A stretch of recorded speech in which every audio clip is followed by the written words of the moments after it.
Hello, everyone, and welcome to Big Cat Sports. Today, we are going to talk about Jared Goff.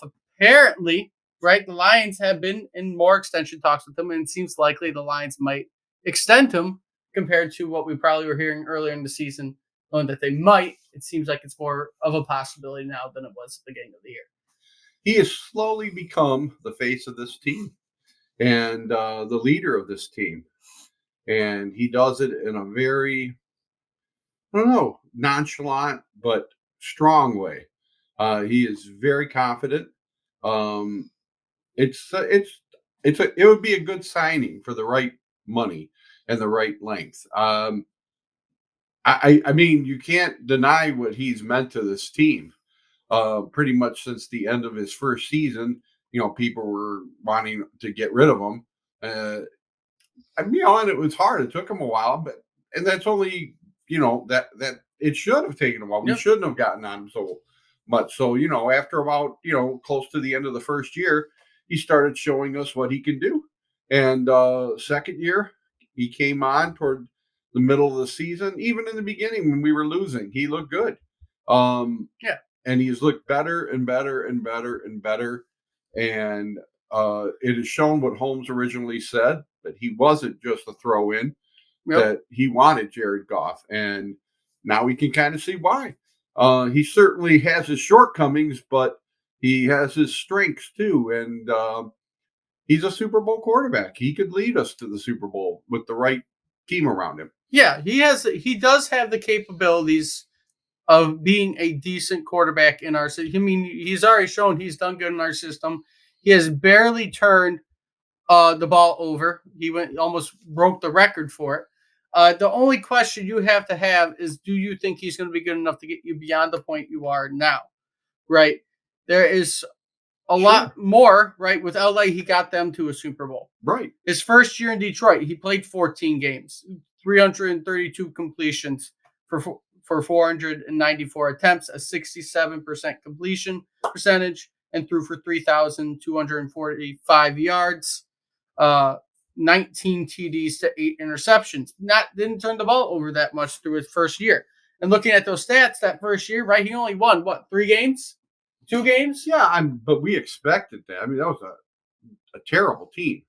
He had very few weapons. He started getting people like Josh Reynolds toward the end. Yes. And once you started getting him people that he could play with and he got more comfortable, I mean, that's a big shock when he was sent here from LA. So it's going to take time. And patience is just not fans are not patient.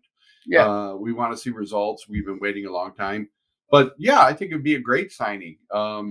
Now, it all depends on the money, right? But you can compare his numbers to other QBs, right? Last year, he played all the games, 382 completions to 587 attempts with a 65% completion percentage. He threw over 4,000 yards, 4,438, and he threw 29 TDs to 7 interceptions. He threw less interceptions last year than his first Great year. numbers. And it's showing you put a decent team around him, he's going to have decent yards. Through 3 games this year already, he has a 70% completion percentage.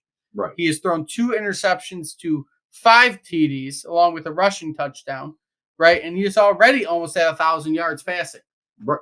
And we all know his shortcomings. He's not the most mobile, and he doesn't throw a super deep ball.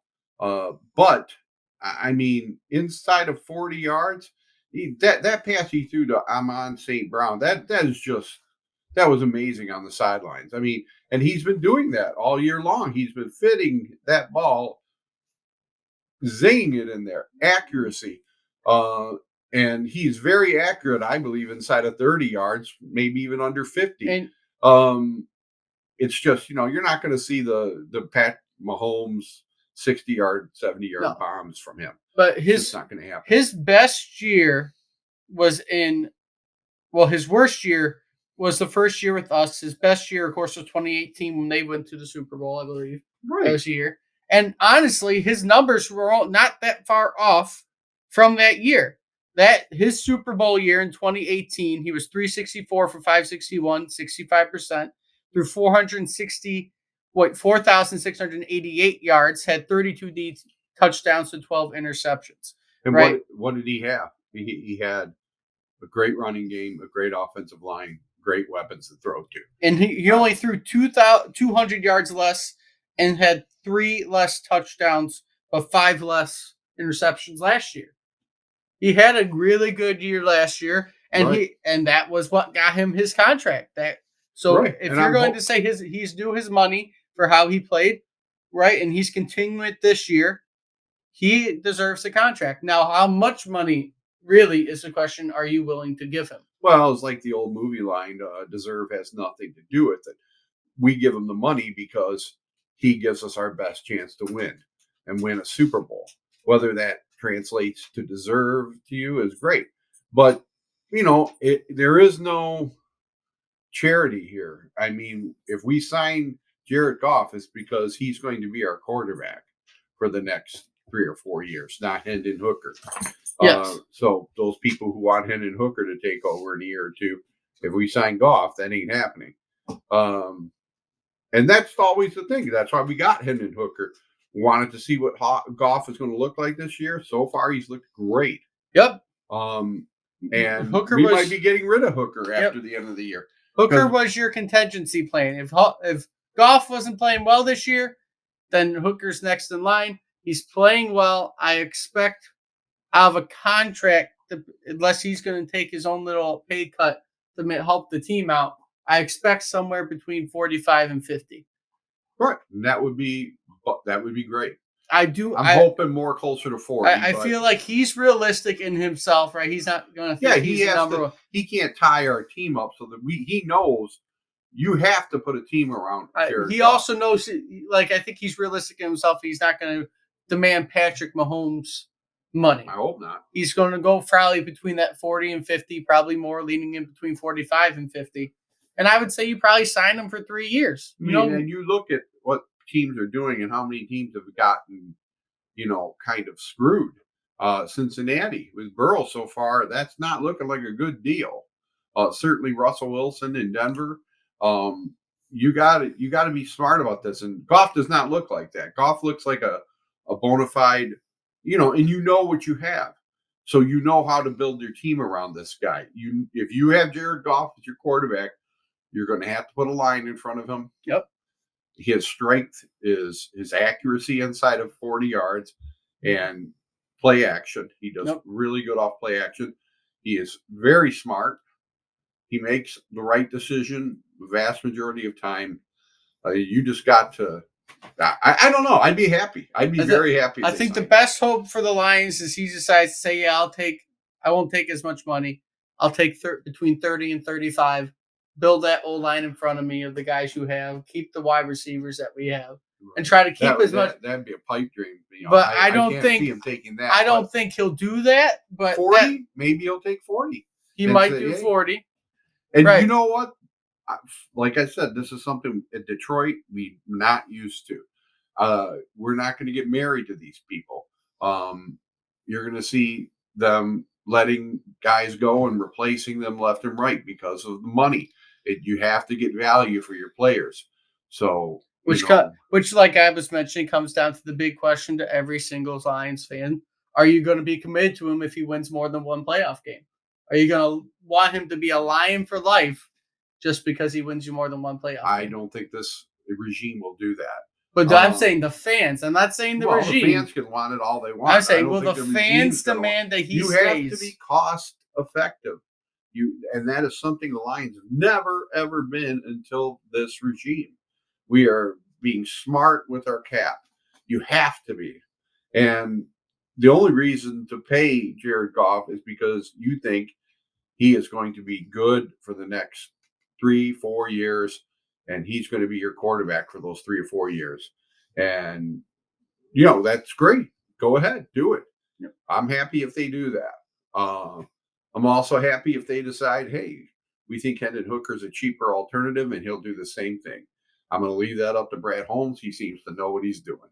It's going to be interesting, especially, we shouldn't talk about it, but let's say he takes you, hypothetically, to a Super Bowl. You're going to have so many people just wanting him to stay for that reason. And we already said if he did, it's been a conversation too. If he won multiple playoff games, is he going to be one of the better quarterbacks in Lions history?